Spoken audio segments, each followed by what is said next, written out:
Well, to some extent, it's across the board. I think James spoke about the sovereign side.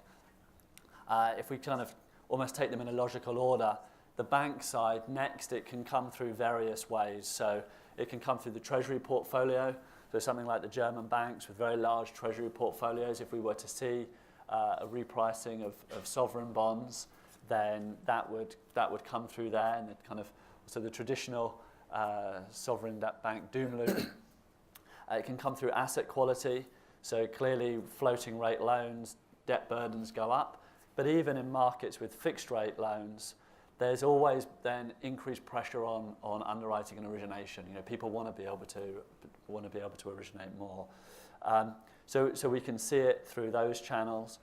You can see it through reliance on ECB funding and just pressures going up like that. The Italian banks have 10-15% of their funding comes from the ECB. So if funding costs went up, it would be a sizable hit for them. So there's lots of ways how it can go through the banking industry.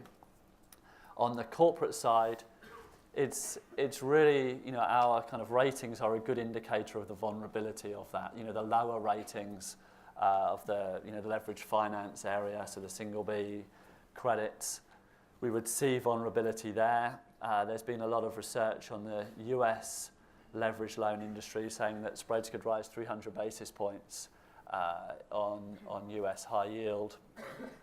And then we could even see it through structured finance. When you look at asset classes in structured finance, it could test, you know, post-crisis lending practices.